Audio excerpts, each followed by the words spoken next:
Guys, welcome back to my channel. This is Mansi Kaushik और आज हम पढ़ने वाले हैं यहाँ पर एशियंट हिस्ट्री का next part that is going to be Magadh empire. ठीक है, इससे पहले वाले पार्ट्स में मैं आपको इंडस वैली सिविलाइजेशन बता चुकी हूँ, मैं आपको वैदिक एज पूरा पढ़ा चुकी हूँ, मैं आपको बुद्धिज़्म और जैनिज़्म पूरा पढ़ा चुकी हूँ। एंशियंट का स्टेप बाय स्टेप हम चल रहे हैं। नेक्स्ट पार्ट हमारा आता है अब यहाँ पर मगध एम्पायर। ठीक है, इससे पहले अगर आपने वो सारी वीडियोस नहीं कवर करी हैं, डिस्क्रिप्शन बॉक्स में as well as I button में ऊपर आपको कहीं नोटिफिकेशन में वो मिल जाएंगे। आप वहाँ से जाकर पहले उन्हें चेकआउट कर लेना। एक सीक्वेंस में अगर आप एंशियंट हिस्ट्री को पढ़ोगे आपको ज़्यादा रिलेटेबल लगेगी और ज़्यादा अच्छे से समझ में आएगी। ठीक है, चलिए आगे चलते हैं। मगध एम्पायर में सबसे पहली जो डायनेस्टी हम पढ़ने वाले हैं, मगध एम्पायर में सबसे पहली डायनेस्टी हम पढ़ेंगे यहाँ पे हर्यंक राजवंश, दैट इज हर्यंका डायनेस्टी। ठीक है, अगर देखा जाए तो ओरिजिनली किसने फाउंड करी थी 566 बीसी में, किसने फाउंड करी थी? बृहद्रथ ने। लेकिन जो एक्चुअल फाउंडर थे इस डायनेस्टी के वो थे हमारे कौन? बिम्बिसार। ठीक है, तो उन्हीं से पहले स्टार्ट करते हैं। बिम्बिसार की बात करें तो बिम्बिसार कौन थे? हमारे फॉलोअर थे बुद्धिज़्म के, बौद्ध धर्म के अनुयायी थे। ही फॉलोड बौद्ध धर्म। मैंने आपको पहले बताया था कि वैदिक एज में बहुत सारे रिचुअल्स होने की वजह से बहुत लोग सिंपलर फॉर्म ऑफ वर्शिप में जा रहे थे, जैसे जैनिज्म हो गया, जैसे बुद्धिज्म हो गया, जहाँ पर आपको इतने सारे रिचुअल्स फॉलो नहीं करने पड़ते हैं बट आपको ईजियर वे में वर्शिप करने को अलाउ किया जाता है। तो बहुत लोग बुद्धिज्म और जैनिज्म से अट्रैक्ट भी हो रहे थे। तो ऐसे ही बिम्बिसार जो थे वो क्या थे?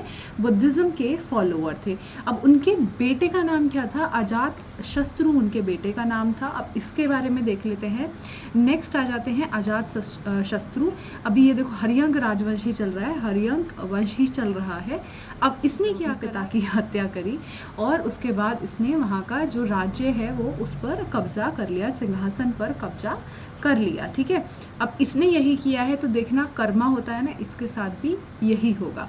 ठीक है, अब इसने दो इम्पोर्टेंट वेपन्स का अपने टाइम पर यूज़ करा था जो आपके लिए जानना ज़रूरी है। एक है रथ मूसल, आप यहाँ पर देख सकते हो, ये यहाँ पर आप देख सकते हो, ये है रथ मूसल, आपने देखा होगा। This is kind of a charity or. ठीक है, जो कि यूज़ किया जाता था फॉर प्रोटेक्शन। ऐसे ब्लेड्स वगैरह लगे होते थे इसमें, जैसे आपने बाहुबली में देखा होगा, वो थोड़ा बड़ा है, इसमें थोड़ा सा छोटा यूज़ किया जाता है and that is used for protection. जो भी जिसके ऊपर बैठेगा उसके प्रोटेक्शन के लिए ये यूज़ किया जाता है। ठीक है, एक और वेपन जो यूज़ किया उसने वो था महाशिला कंटक, जो कि आप देख सकते हो, जो स्टोन्स वगैरह होते हैं वो यहाँ पर ऐसे डालकर इस पर थ्रो किए जाते हैं, जहाँ पर भी आपको थ्रो करने हैं। बहुत सारी मूवीज़ में आपने इसे देखा होगा। तो ये टू वेपन्स जो हैं इसने बहुत इंपॉर्टेंटली यूज़ किए थे, तो इनको याद रखिएगा। ठीक है, किसने? अजात शत्रु ने। अब इसका जो बेटा था उदयन, ठीक है, उसने इसकी हत्या कर सिंहासन पर कब्जा कर लिया। Was murdered by his son Udayan. ठीक है, उनके बेटे उदयन द्वारा हत्या कर दी गई थी उनकी। अब आगे बढ़ लेते हैं यहाँ पर उदयन। ठीक है, अब इसने नई कैपिटल बनाई कहाँ पर? पाटलिपुत्र में। ठीक है, Pataliputra is the present day Patna. ठीक है, अब देखो ये जो था उदयन, ये इसके बारे में इंपॉर्टेंट ये है कि इसने फॉलो किया जैनिज्म को। इससे पहले आप देख रहे थे दे बोथ, तीनों जो लोग थे वो किसको फॉलो कर रहे थे? बुद्धिज्म को फॉलो कर रहे थे। लेकिन यहाँ पर जो उदयन था वो क्या था? Follower of Jainism. ठीक है, अब नेक्स्ट डायनेस्टी पर आ जाते हैं। अच्छा, ऑल्सो एक इंपॉर्टेंट चीज़, जैसे क्वेश्चन ऑफ द डे अगर मैं आपको लास्ट में दूंगी तो आप वीडियो स्किप करके क्वेश्चन ऑफ द डे पर जाकर आंसर करोगे। तो यहाँ पर क्वेश्चन मैं आपसे अभी पूछने वाली हूँ कि जो बिम्बिसार था, बिम्बिसार जो था उसके कोर्ट में एक बहुत फेमस आयुर्वेदिक फिजिशियन हुआ करते थे, बहुत फेमस आयुर्वेदिक फिजिशियन हुआ करते थे बिम्बिसार के कोर्ट में। आप मुझे उनका नाम कमेंट सेक्शन में ज़रूर बताइएगा। ठीक है, और अगर कोई मुझे नहीं सही बताएगा तो फिर मैं उसका रिप्लाई ज़रूर करूँगी, अगर कोई नहीं बता पाया इन केस। ठीक है, अब आगे आ जाते हैं शिशुनाग डायनेस्टी। नेक्स्ट डायनेस्टी जो हम पढ़ने वाले हैं वो है शिशुनाग वंश। ठीक है, इसके फाउंडर कौन थे? फाउंडर थे कौन? हमारे शिशुनाग, जिनको ऑब्वियसली कहा जाता था most powerful ruler, most powerful ruler of the dynasty. ठीक है, उनको डायनेस्टी का मोस्ट पावरफुल रूलर भी कहा गया, डायनेस्टी। ठीक है, ऑल्सो अच्छा हाँ, मुझे कमेंट सेक्शन में ये और बताइएगा कि आपको ये पता है क्या कि हर्यंक राजवंश का लास्ट रूलर कौन था। ये 2 क्वेश्चन मैंने आपको स्किप करके बताए हैं, आप मुझे कमेंट सेक्शन में ज़रूर बताइएगा अगर आपको आता है तो। अब आते हैं शिशुनाग वंश पर। इसके फाउंडर कौन थे? हमारे शिशुनाग थे, जो कि मोस्ट पावरफुल रूलर भी देखो यहाँ पर कहा गया है उनको डायनेस्टी का। इन्होंने वत्स और अवंती को जीता। Won Vatsa and Avanti merged them into the Magadh empire. इन्होंने वत्स और अवंती को जीता और उन्हें मगध साम्राज्य में मिला दिया। ठीक है, किसने मिलाया? शिशुनाग ने। अब नेक्स्ट पर आ जाते हैं। Next was Kalashoka. ठीक है, अब कालशोक जो थे वो किसके फॉलोअर थे? वो थे बुद्धिज़्म के फॉलोअर, बौद्ध धर्म के अनुयायी थे। ठीक है, इनके बारे में आपको जब मैंने जहाँ पर जैनिज़्म और बुद्धिज़्म पढ़ाया है वहाँ पर मैंने आपको बताया था कि कुछ बुद्धिस्ट काउंसिल हुई थी। तो आपको याद होगा कि कालशोक ने उनमें से एक काउंसिल की, सेकेंड काउंसिल को कन्वे किया था। He convened the second Buddhist council in Vaishali. ठीक है, अच्छा ऑल्सो जो ये कालशोक हैं इनको एक और नाम से भी जाना जाता है जिसको हम कहते हैं काकवर्ण। ठीक है, काकवर्ण नाम से भी इनको जाना जाता है। अब आगे आ जाते हैं नंदा डायनेस्टी। ठीक है, जिसको हम कहते हैं नंद वंश।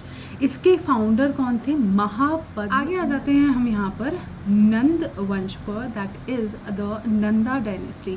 फाउंडर कौन थे इसके? महापद्मनंद। महापद्मनंद की बात करें, अच्छा ये डायनेस्टी के बारे में याद रखिएगा, it is said to be, यहाँ पर लिख लेते हैं, फर्स्ट नॉन क्षत्रिय डायनेस्टी।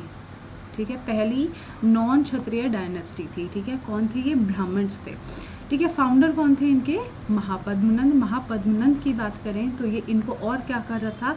सर्व छत्रांतकी। ठीक है, जिसका मतलब क्या होता है? डिस्ट्रॉयर ऑफ ऑल क्षत्रियास, इनको ये कहा जाता था। ये इंपॉर्टेंट है, इंपॉर्टेंट मार्क कर लीजिएगा। ठीक है, नेक्स्ट पर आ जाते हैं। नेक्स्ट रूलर वॉज धनानंद, जो कि इनके 8 बेटों में से एक बेटा था जिसका नाम था धनानंद। ठीक है, अब इसके बारे में इम्पॉर्टेंट ये है कि जो अलेक्जेंडर था उसने इंडिया पर अटैक किया था। तो उस टाइम इंडिया पर राज किसका था? धनानंद का था। Alexander attacked India during his reign. ठीक है, धनानंद के शासनकाल के दौरान सिकंदर ने भारत पर हमला किया था। ये इम्पॉर्टेंट है, ये कई बार आपसे पूछा भी गया है। यहाँ तक पेन जा क्यों नहीं रहा है? हाँ, ठीक है, तो ये इम्पॉर्टेंट है, इसको इम्पॉर्टेंट मार्क कर लीजिएगा। Also Dhanananda was the last ruler of Nanda dynasty. ठीक है, आपको पता ही होगा कि चंद्रगुप्त मौर्य ने धनानंद की हत्या कर दी थी with the help of Chanakya. ठीक है, चलिए, तो दिस वॉज इट। ये था आपका पूरा ये पूरा हमने पढ़ा है यहाँ पर मगध एम्पायर। ठीक है, आई होप आपको ये सबसे अच्छे से समझ में आ गया होगा। नेक्स्ट एशियन हिस्ट्री में हम पढ़ने वाले हैं मौर्यन एम्पायर। ठीक है, उनके बारे में पढ़ेंगे, एक एक डायनेस्टी के बारे में अच्छे से डिटेल में पढ़ेंगे। Thank you for subscribing my channel. अगर आपने कर लिया है और अगर अभी तक नहीं किया है तो कर लो, because it's not paid. Have a great day, thank you.